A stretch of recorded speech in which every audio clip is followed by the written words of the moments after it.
Monday, February 12th. Oh, a pretty pink envelope. Terry leaned over to Vernon, squeezing his shoulders with her hands.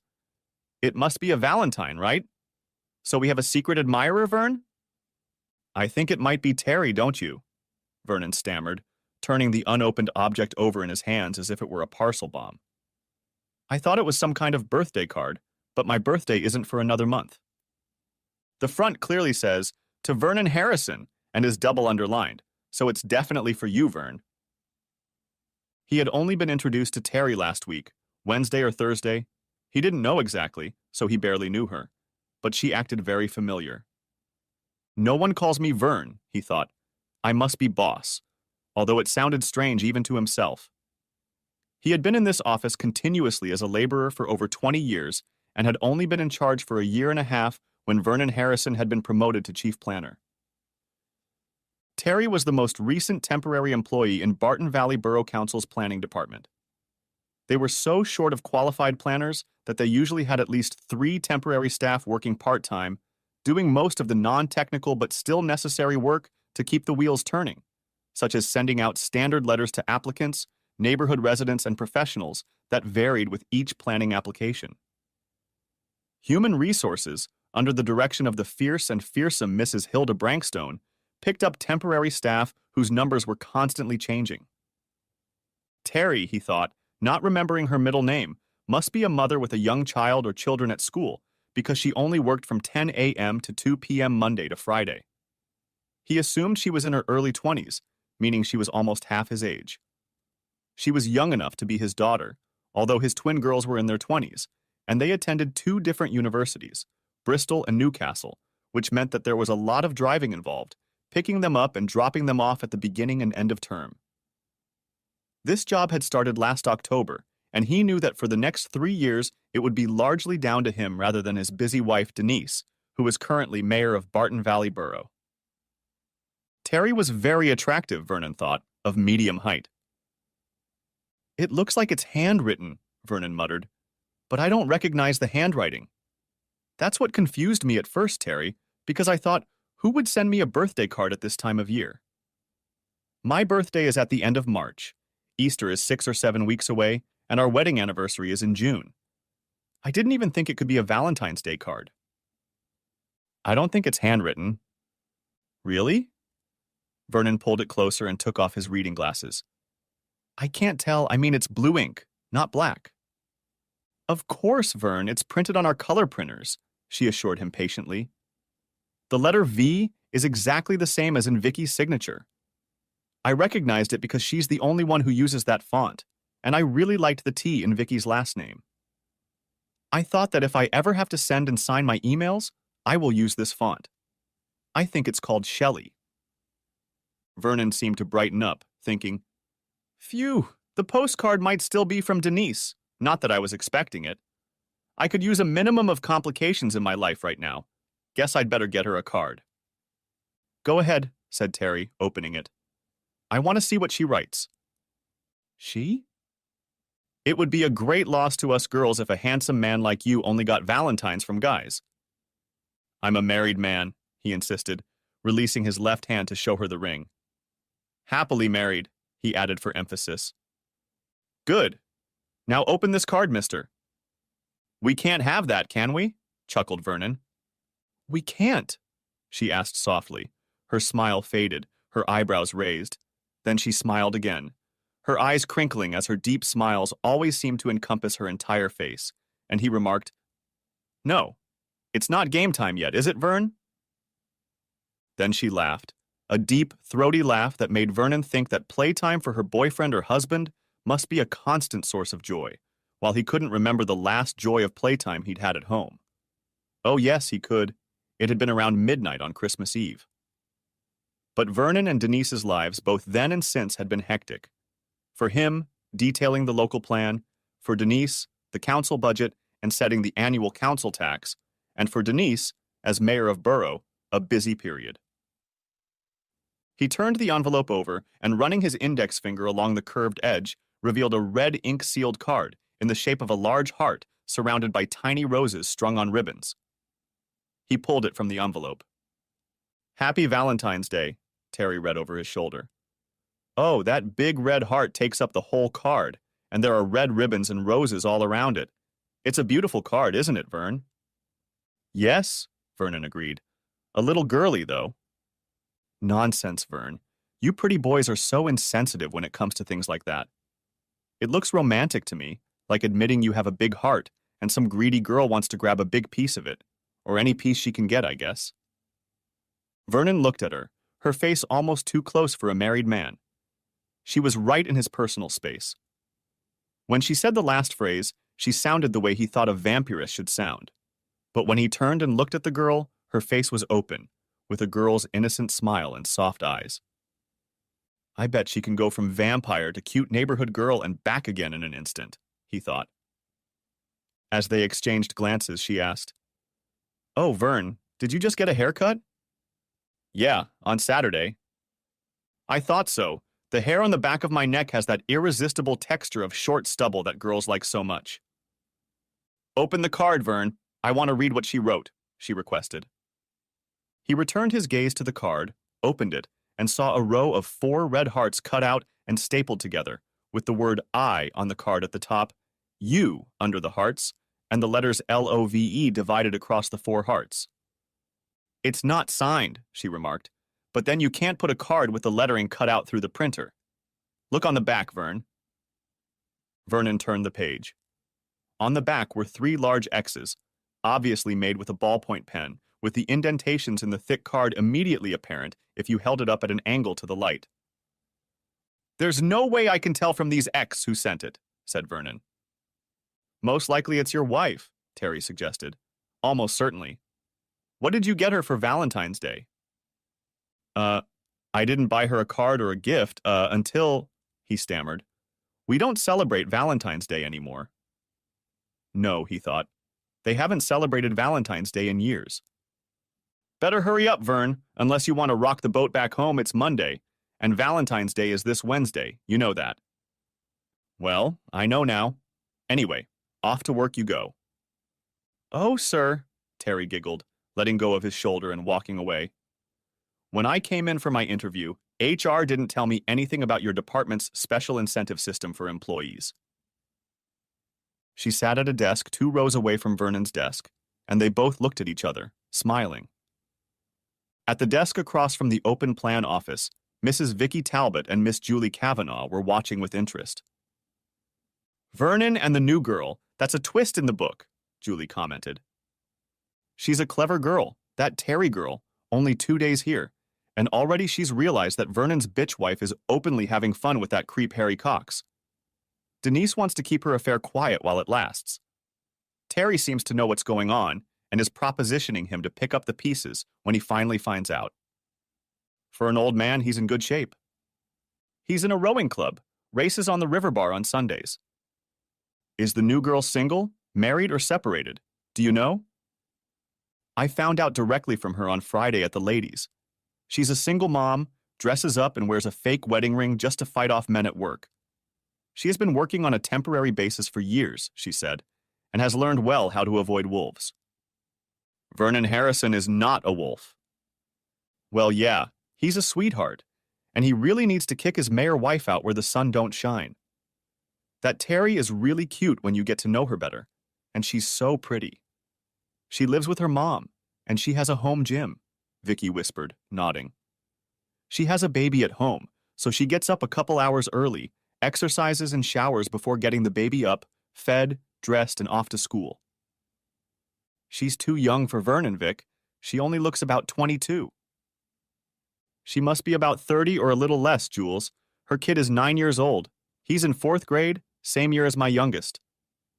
She's pretty, Julie sighed. Yeah, poor cutie. He doesn't even realize he's being played with by women on both sides. Well, he's not my type, Vic. Too old and too quiet, but he's a really nice guy. Too nice for anyone to tell him that his bitch wife has been giving him horns for months now. Yeah, he's bound to find out someday. But after 20-plus years of living with his wife and their twin girls, breaking up with them would break the poor guy's heart. As Vernon drove home after work, he checked the yellow note he had taped to the steering wheel to remind himself to buy a card for Denise for Valentine's Day. He tried to remember the last time they'd exchanged cards at Cupid's Feast, but decided it had been several years ago. The corner store near the house was still open when he drove up to it, and he checked to see if they had any cards. There wasn't much choice. Even the most expensive postcards weren't as pretty as the one he'd gotten. He bought one of the more expensive ones just in case, but decided on Tuesday to buy a better one in town, where there were several specialty postcard stores downtown. He had to microwave the food left in the refrigerator because Denise, as borough mayor, was scheduled to preside over a late evening council meeting and had left a note magnetically attached to the refrigerator door. Even though the meeting was an emergency, Vernon knew it had been on the council calendar since last Friday.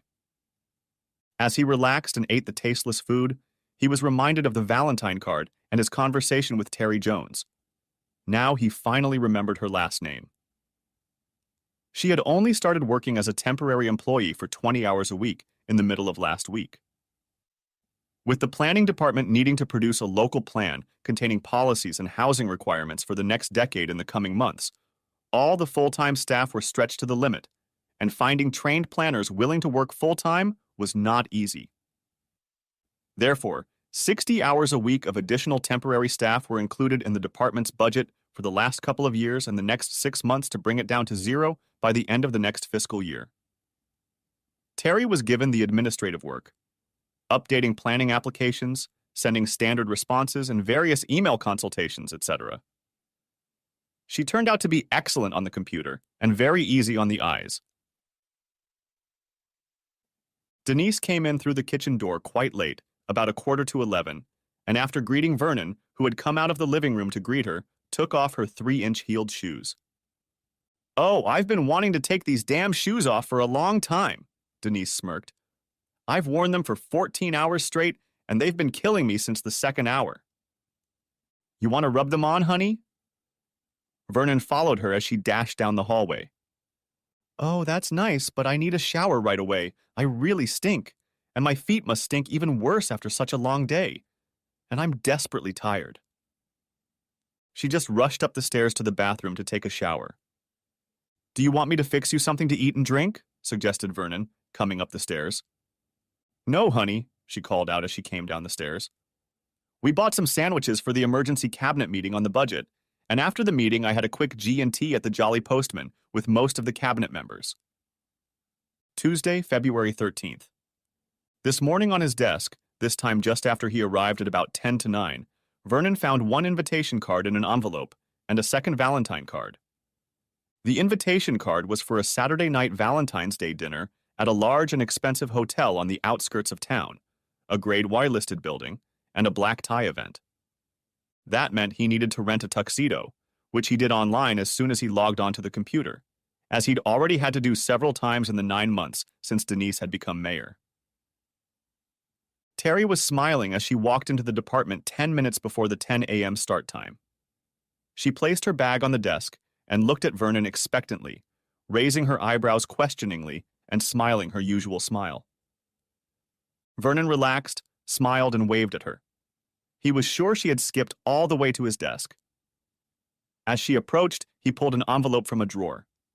He placed it on top of the first one he received yesterday. "Oh, another card," she purred, putting her hand on his shoulder and leaning toward him, her fresh light scent playing in his nostrils. "What do you think, Vern? Is it the new Valentine honey stirring, or the same suitor strengthening her claim on your heart?" "I think it's the same one again. The envelope has the same font as before, and the same 3 crosses handwritten on the last page." "Yeah, I agree. Too many coincidences for 2 different girls to choose the same font. Maybe someone saw yesterday's envelope and decided to make it more mysterious. What did your wife say when you mentioned receiving the card?" "To be honest, by the time she got home from the meeting, I'd forgotten about it. And if she sent it herself, she didn't mention it or even hint at it." I heard she was a busy woman, your wife being the mayor and all. How do you feel about her being the boss?" "I don't have a problem with it. I supported her in every election. She's been a respected member of the parish council for 15 years, and for 11 years, she's been a force to be reckoned with in the borough. She's a good counselor and has earned her success in the highest office." "Not too busy to send you a card or two, Vern. You ought to say something to her, especially now that you have 2 postcards. If she sent them, you don't want her to think you got them a little on the side, do you? Even if she didn't send them, just her knowing that you have someone or more women who have a crush on you will add a little jealousy to boost your wife's libido. You may have even better luck at home than you do now, Vern. Or maybe you really do have a mysterious secret admirer, Vern. How interesting. So you find infidelity exciting, Terry? She looked shocked. No, not at all. I never have. I just think Valentines are just harmless fun that shouldn't be taken seriously. When we were kids, we used to get dozens of cards and candy, and none of it meant anything. Maybe someone was embarrassed to say something, but for us girls, it was a nice ego boost, nothing more. Although in those days I kept all mine. One guy wrote a lovely poem in a card, but I never knew who he was, and when we graduated and I went home, he just stopped sending them. I bet you still remember all your postcards, don't you, Vern? No, I never got a single one. What, not one? From a handsome guy who's also a nice guy like you? Of course not. No, not in high school, not in college, not until I started courting Denise when I was 24, and yes, I wrote little poems in those first half-dozen cards. See, I knew you were a romantic at heart. Is there any poetry in this card? No, but...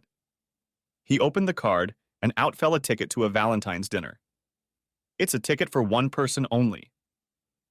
I saw an advertisement for this ball. Tickets are very expensive, and it's a full-fledged black tie event with a live swing band. There have been posters hanging all over the city for months. And it's not a simple buffet. It's a real 3-course buffet with wine. You do realize what that means, don't you, Vern? No, just that I had to order a rental tuxedo this morning.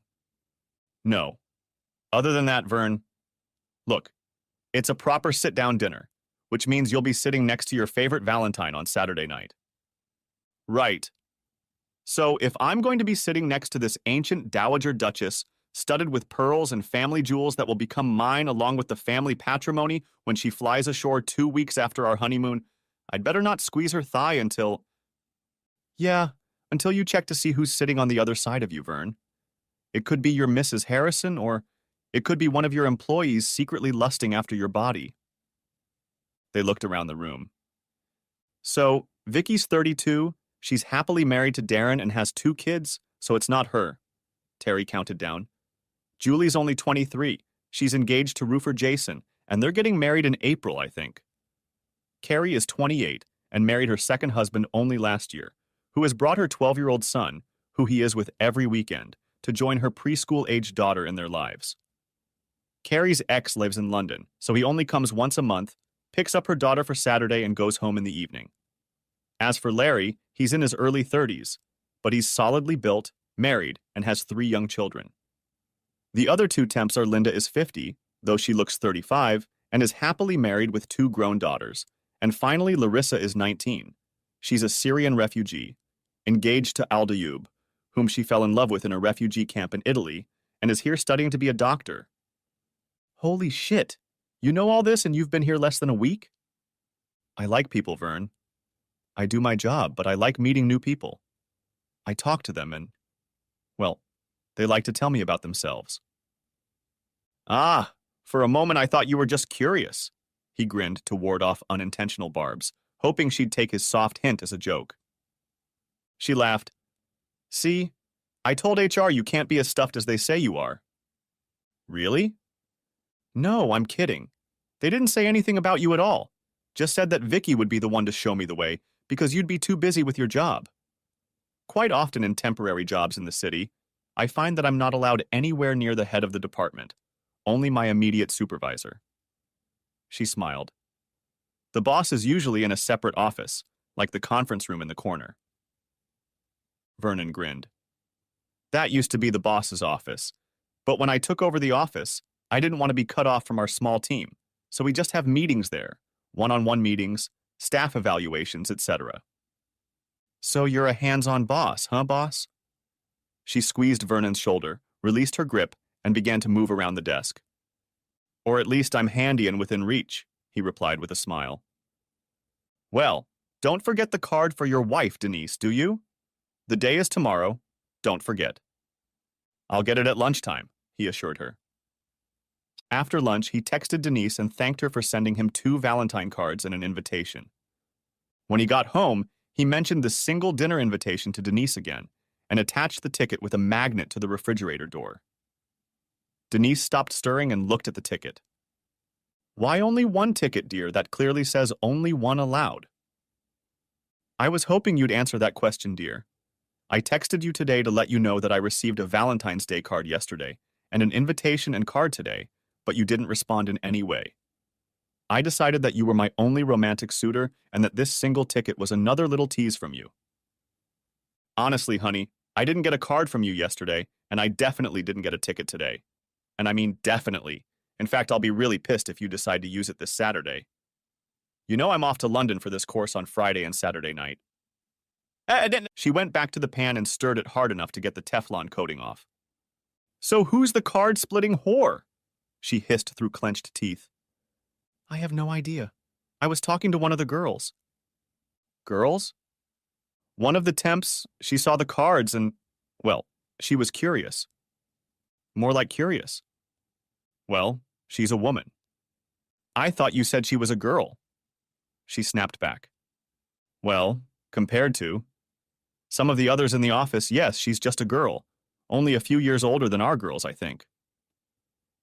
After the frosty dinner, Vernon looked on the internet to see if he could buy another ticket to the ball, just in case Denise decided to drop out of the London course. The site thanked him for his inquiry, but all the tickets had sold out as recently as last week. Anyway, the evening and night continued to be rather frosty, all because of 2 anonymous Valentine's Day cards that separated a couple who had been married for over 21 years. Wednesday, February 14th. Vernon left for work early in the morning, but not before leaving a Valentine's Day card on the kitchen table by the coffee pot he had already prepared for his wife. He took his tea with him in a thermal mug, which he preferred to brew in the morning. When he arrived, there were no employees in the planning department office. However, he found an elegant arrangement of flowers on the desk and a pastel-colored envelope, obviously containing a Valentine's card, which he opened with trembling hands. The envelope was again printed in handwritten script, and the card contained a romantic verse and the customary 3 X's on the back. So whoever had left him those messages must have stopped by the office on Tuesday night. It wasn't Denise. She'd been home all evening. Perhaps, he thought, it wasn't just one person, but a conspiracy. But why leave 3 postcards in a row? He wondered. He laughed to himself. A conspiracy of all the girls in the office couldn't really be worse than stalking one person. I mean, he said almost aloud into the silence of the office, I'm an ordinary guy of 40. In my prime, I didn't even attract attention. And now I'm a middle-aged man with 2 kids in college, an intelligent and attractive wife, and an established lifestyle. The flowers got him thinking, and he ordered a bouquet of flowers to pick up during lunch and take home that evening. There were no mayoral events today, which was another reason he let Denise rest, but he didn't want to risk sending the bouquet home delivered in case she went shopping or something on her free days. When he returned home, he found that his wife had left him a Valentine card that she had signed, and there was a note hanging on the refrigerator saying that she had gone to another meeting related to the neighbors' plan for their ward, a regular monthly meeting that Vernon was well aware of, and Denise had left a meal for him that she had microwaved during the day. He was still wondering if the other cards were from Denise or someone else, because the card she'd left him looked a lot like the cheap one he'd bought Monday at the corner store and rejected as too unsightly compared to the one he'd gotten on Monday. The one he'd left Wednesday for Denise to find was of much better quality than this one. Exhausted from working on the local plan all week and lonely thoughts, he put the flowers in a vase and went to bed before Denise even got home, and was up early again before she got up. Thursday, February 15th. Another Valentine card on my desk. This one had the message printed on it. Valentine's Day wasn't over until the Valentine's Ball on Saturday. Embedded in the card was a printout on branded paper from the swanky hotel where the ball was being held. It was a confirmation of a suite reservation for Saturday night. There was no price on it. It was crossed out, but there was a rubber stamp indicating that the suite had been paid for in full in cash. The card lay on top of a parcel wrapped in gift paper that contained a package of 3 silk boxer briefs. He never wore boxers, always wore jockstraps, and saw no reason to change them. The printed note to the shorts said to wear one and take the other 2 with you, one for Sunday morning and a spare just in case. "Oh, shit! What's going on?" he said aloud to the empty office. "This is getting really scary." All week, Terry had been interested in his cards, his comments on them, and his gifts. Today was no exception. She smirked when she saw the note for the hotel room reservation. "It's definitely the landlady, Vern. Looks like she's going to make sure you're lucky this weekend." Vernon decided not to say anything to her about Denise being away this weekend on a course that was of interest to both members and regular staff. Even Vernon had been briefed on the new data recording regulations that would come into effect in a couple of months. It was important to the mayor, who was responsible for the council's performance in the public eye, that she had a much stricter understanding of the new law, and Denise had told him about her participation in the course over a month ago. So he was sure that the sender of the Valentine, whoever it was not Denise, his loving wife. Everyone else in the office was very busy that day, as Vernon insists that no one in the department work overtime. Work was allocated where necessary to ensure that statutory deadlines and planning application procedures were strictly adhered to, and that other planning matters were dealt with within a reasonable time frame. This is why temporary staff such as Terry were hired, as the pressures of preparing a local plan threatened to jeopardize day-to-day operations. Upon returning home, Vernon found another note on the refrigerator door about microwaving dinner in the refrigerator. It said that Denise had to leave early again for an unscheduled meeting with the developers who were giving a presentation on a potential new apartment complex, so she had left dinner for him and wasn't home to share it with him. "Screw it!" He shouted into the ether and decided to eat at the pub, have a few mugs of ale and then a brandy, or rather a few brandies. When he got home, Denise was already asleep in bed. He put the coffee on and forced himself to drink 2 cups and a pint of water before going to bed. That didn't stop him from feeling a slight headache in the morning. Friday, February 16th. By the time Vernon got up and showered, Denise was already up and dressed. He couldn't stay late or take a sick day at work today. The council's chief executive had scheduled a meeting for 9 o'clock in the morning for all department heads, and Vernon was to attend it to brief those present on the final version of the local plan, which was due to be submitted to the council in 3 weeks' time. After this briefing, he met regularly, every 2 weeks, with the chairman of the planning committee, Councilor Mrs. Cynthia Springett, to discuss any new planning applications that particularly needed to be discussed and acted upon by councilors. Most planning applications that were not controversial were referred to officers for consideration in accordance with policy set by law or borough council. It usually took him a few hours to go through all the plans and set the agenda for the meeting in 10 days. Denise had to meet with the chief executive late in the morning, take the train to London, and attend a seminar on Saturday on the new data retention rules that were due to come into force in the next 2 months. She needed to stay overnight on Friday and Saturday, and on Friday afternoon she wanted to do some shopping in the West End. So Vernon drove her to the council office at 9 a.m. Since they were running a little late, Vernon had to go straight to the small committee room for a briefing by the department heads, which Denise attended as an observer, saving her time for the next meeting. After the meeting was over, Chief of Staff Matt Jones, his deputy Mrs. Janice Merton, council leader, Councilor Bob Roberts, and the mayor, Councilor Mrs. Denise Harrison, retired to the Chief of Staff's office to discuss the upcoming Monday night monthly meeting of the full Borough Council. When Vernon reached his desk, another Valentine card was waiting for him. It was an orange-red envelope, definitely not a business manila envelope, or the plain white envelope in which mail was usually brought to the office. Terry stood nearby, waiting for the meeting to end so she could see what the card said. "Hey, Vern, good meeting?" she asked, timing it so that she could meet him at his desk as soon as he returned. Same old, he mumbled, hesitating before sitting down. "I suppose you want to see me open my new card?" "Of course, I checked your desk as soon as I walked in," she laughed. If we still had kettles in the kitchen instead of hot tap water, I'd consider opening it on steam to watch furtively. Okay, I'll put you out of your misery, Vernon grinned. The postcard he opened was different from the others in that it was less flowery. The cover showed champagne chilling in a bucket, filled flutes, bubbles, ribbons, and bows, but it was as high quality a postcard as the others. Someone, Vernon thought, had carefully and well chosen these postcards. There were no pop-ups inside the card, so it had a message printed on it in the same font as before. I hope you're looking forward to Saturday's Valentine's ball as much as I am, and don't tell the cat's wife about it. I'm sure she'll let the mice play while the cat's away. Also in the envelope was a voucher from a fancy men's barber boutique where you could sign up for a day's styling, shaving, body massage, manicure, and pedicure on Saturday. Oh, that's cheeky, Vern, Terry commented. You get a nice treat, and your secret Valentine gets the pleasure of a handsome, clean-shaven, and relaxed man with no sharp toenails to knock her out. Vern, you have to go on Saturday to find out what kind of caring angel this is, don't you? No, I mustn't go, Terry, replied Vernon. Don't forget, I'm a married man.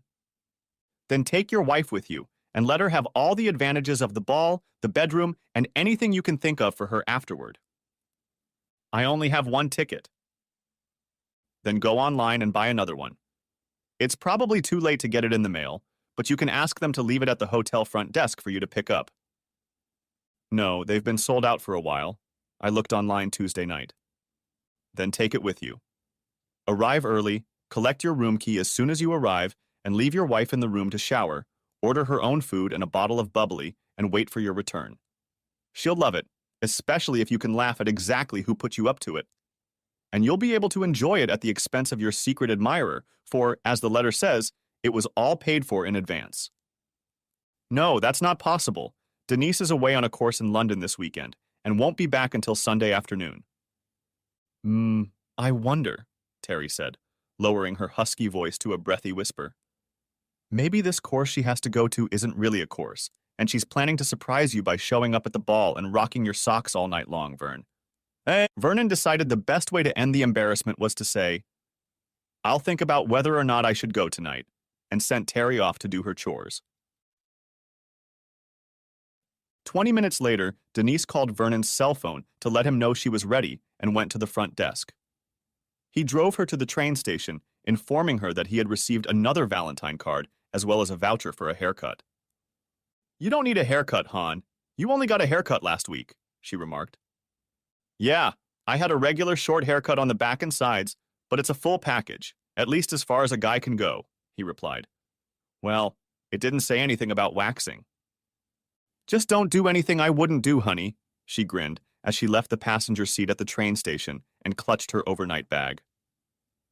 Vernon returned to work, but his head was too full of thoughts about this mysterious series of Valentine's Day cards to work fully at his desk. In the middle of the day, he went to check out a construction site, which helped him feel useful and clear his head. But instead of returning to the office, he finished work an hour early. When he returned home, to a cold and dark empty house, he found a note on the doormat from the delivery service saying that the neighbors had picked up his package. He knocked on old Mrs. Matthews' door, and she handed him a long, padded package that was clearly his hired DJ for tomorrow. He unpacked it and hung it up to air in the bedroom. The London train carriage was deserted on Friday when it was nearly lunchtime, so Denise put the bag on the seat beside her rather than lift it onto the counter.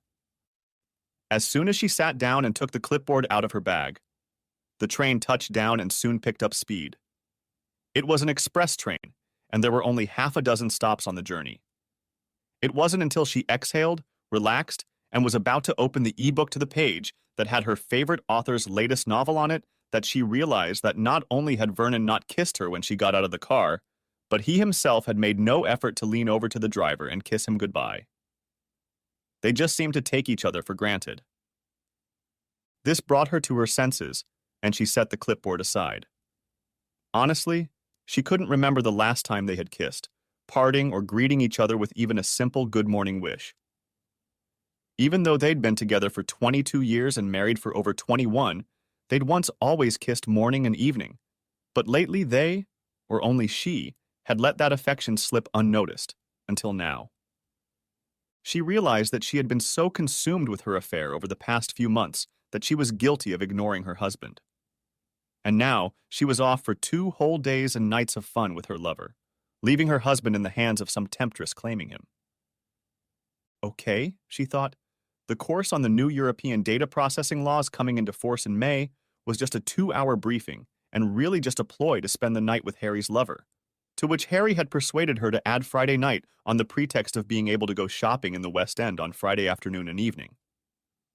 The train ride was actually a double cross, because she couldn't be seen driving Harry's car into London, and since she couldn't carry much stuff home, she had already taken the precaution of ordering a dozen things online from 6 different national chains with stores in the West End to be delivered on Monday, so that she and Harry could do that afternoon and evening during Friday and Saturday.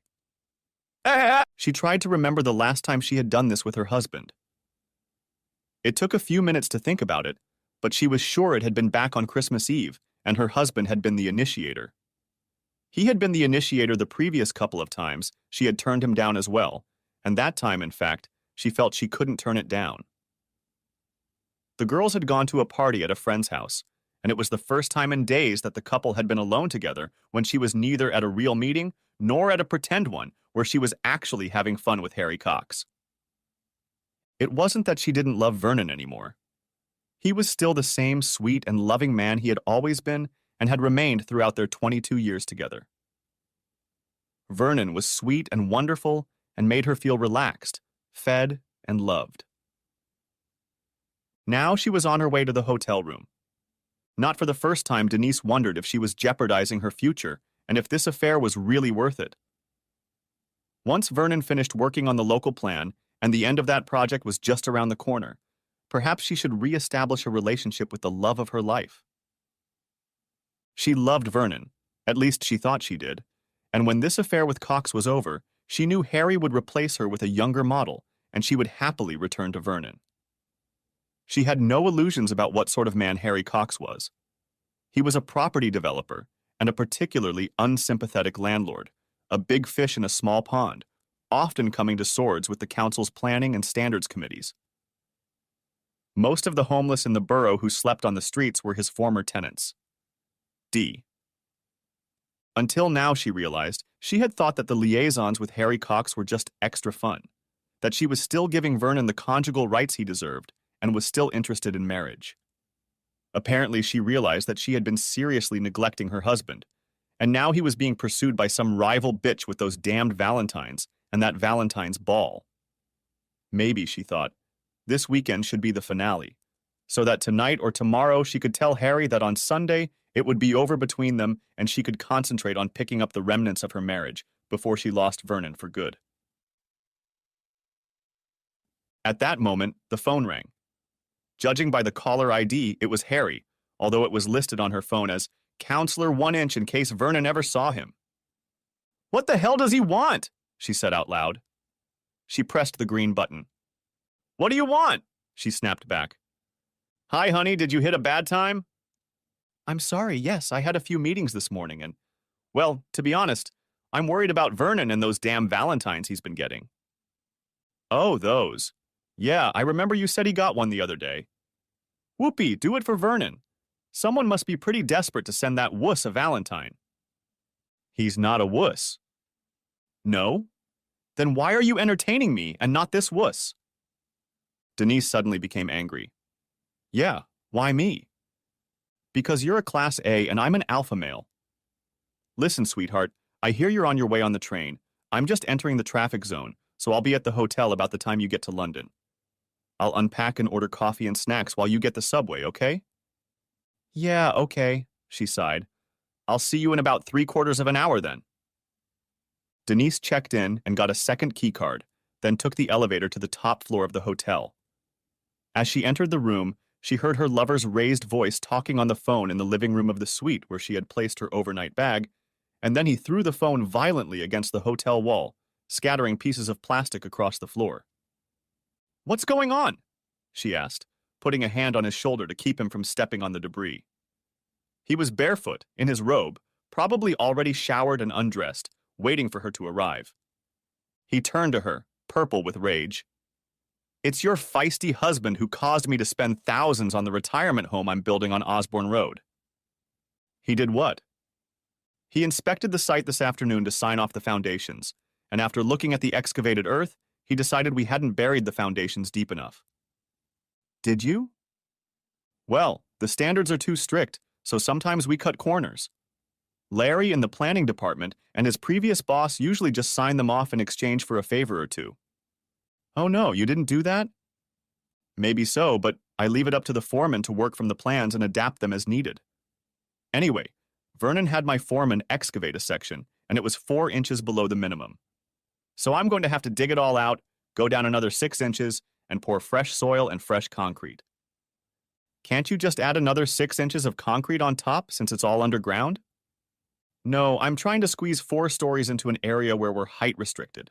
I already have minimum ceiling heights in the apartments, and you can barely stand up on the roof where the water and central heating tanks are stored.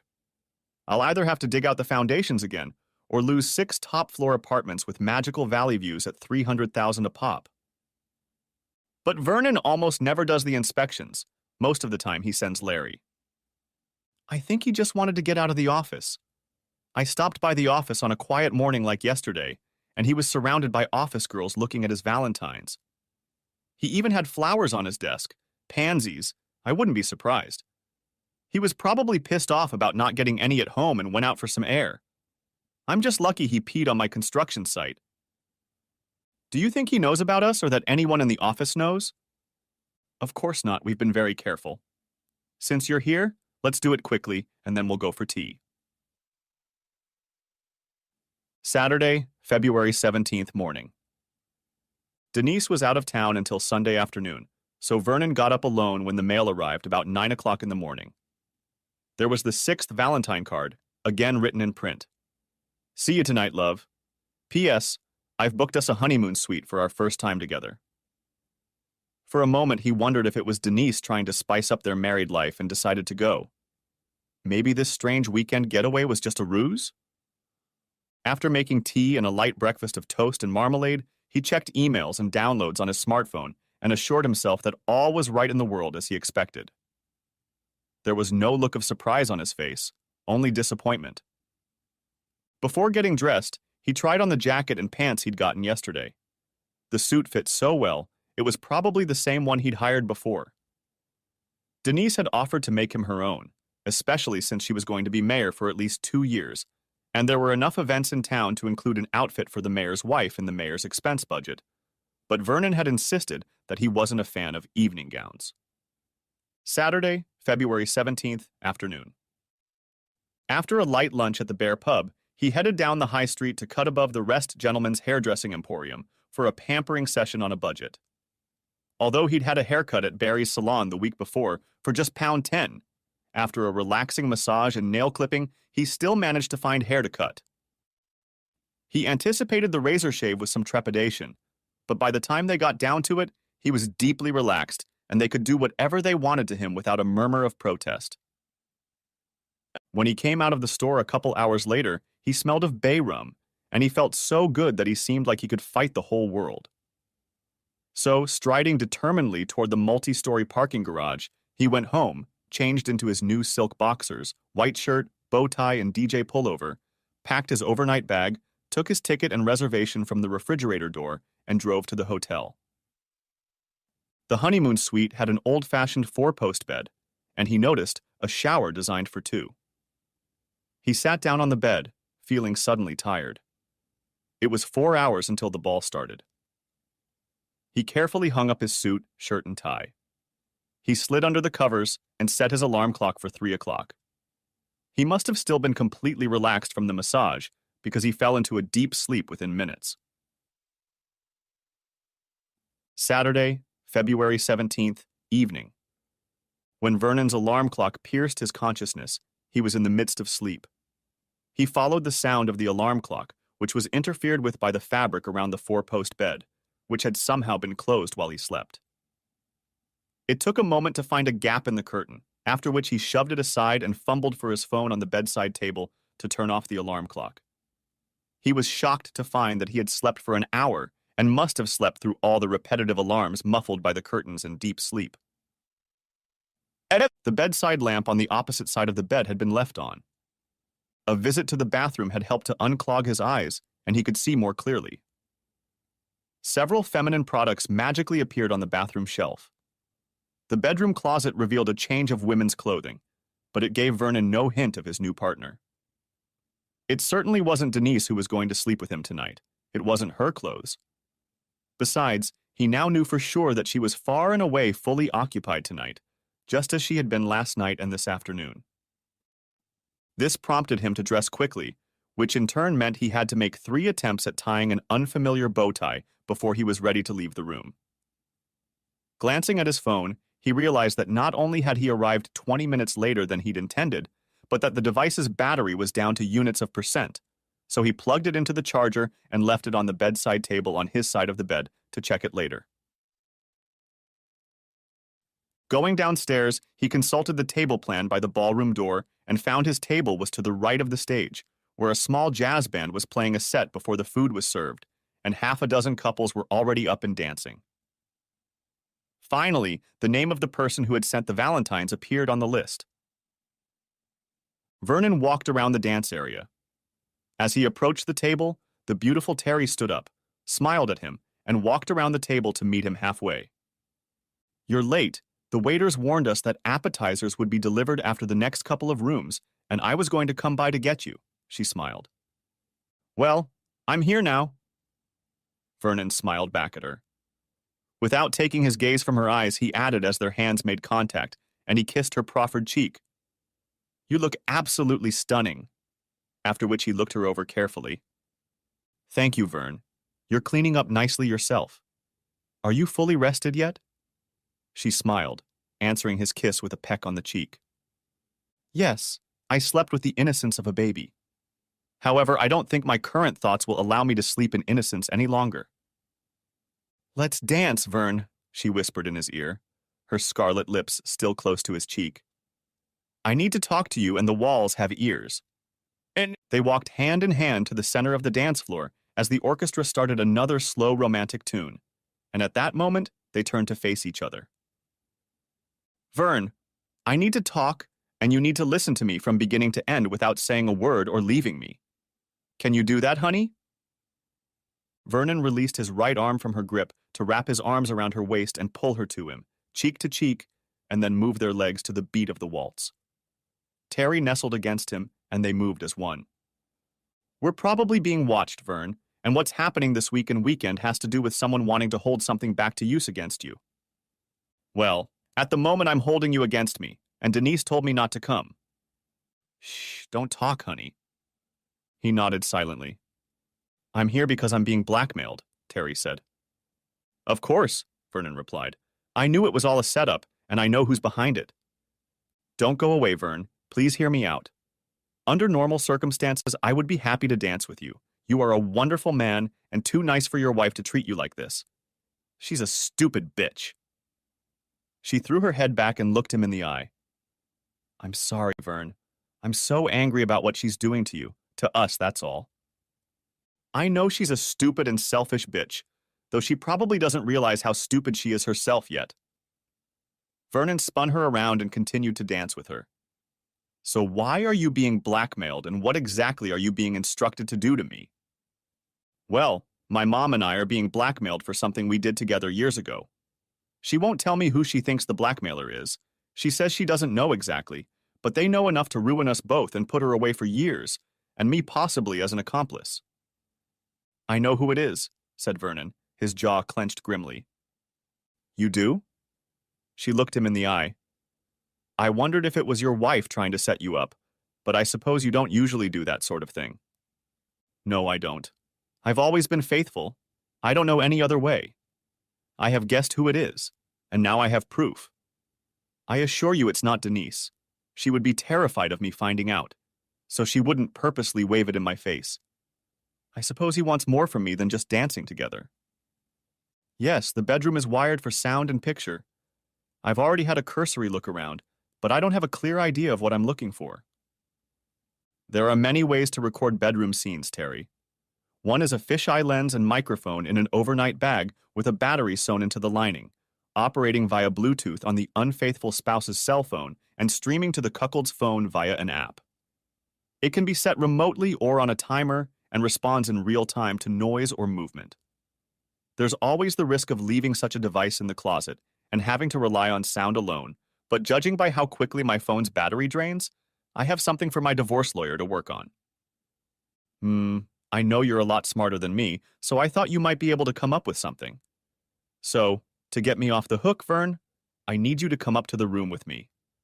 I'm going to try my best to seduce you, and you need to fight me off and walk resolutely out of the room, okay? Sure, I can do that, he smiled. But we need to make it look good.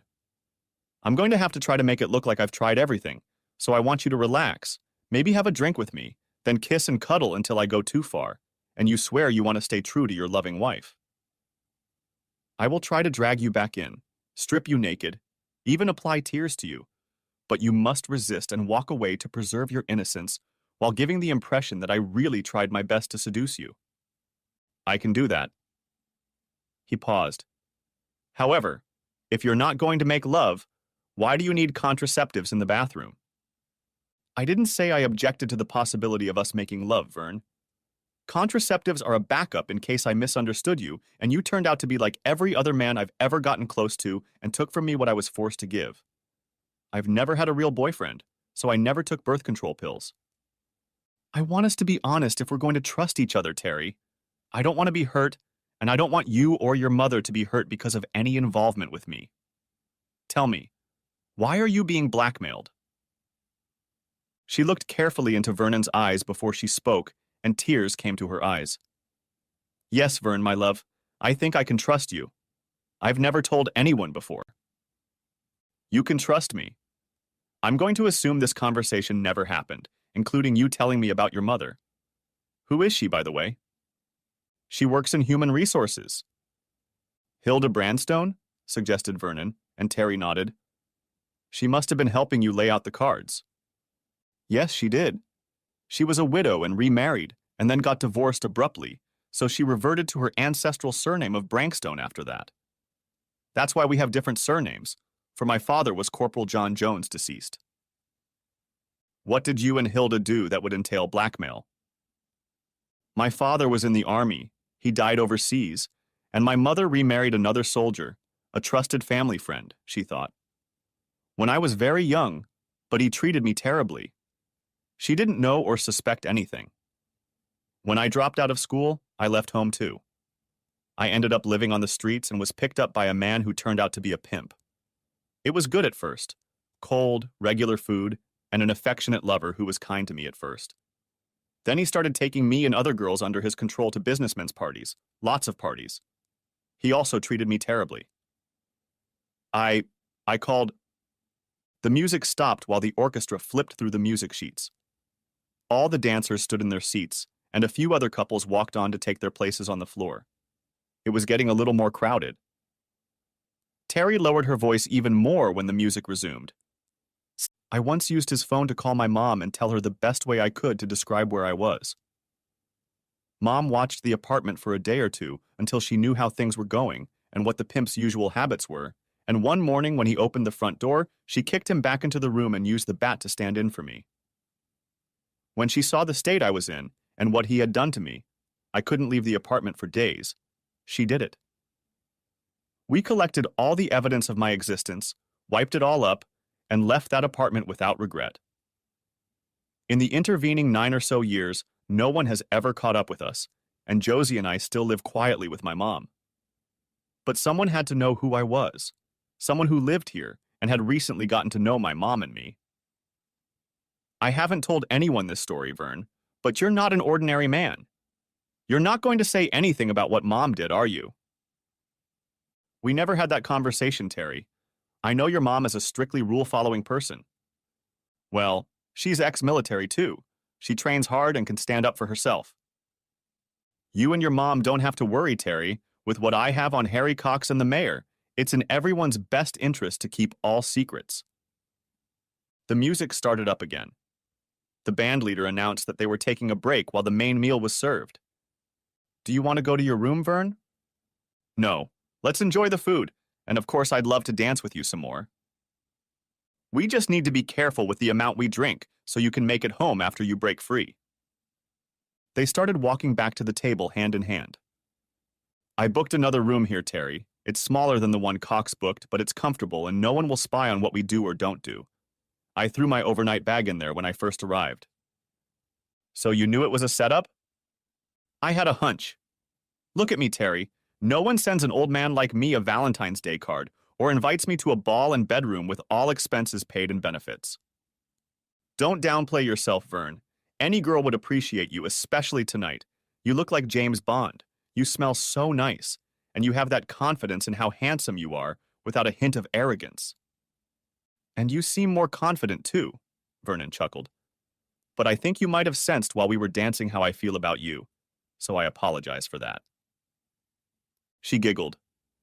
No need to apologize, Vern. It's a great compliment, and even given the awkward circumstances, I think I'm going to enjoy tonight.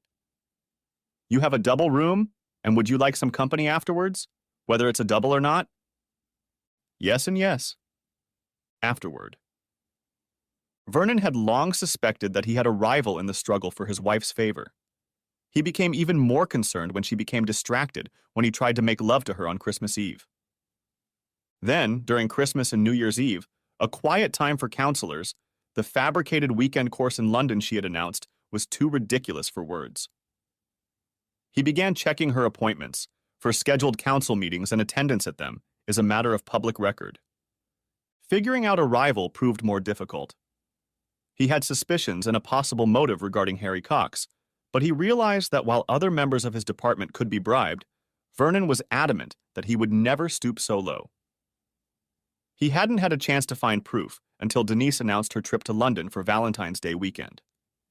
Internet searches had led him to a fisheye lens, and he'd easily adapted the app and device to her overnight bag.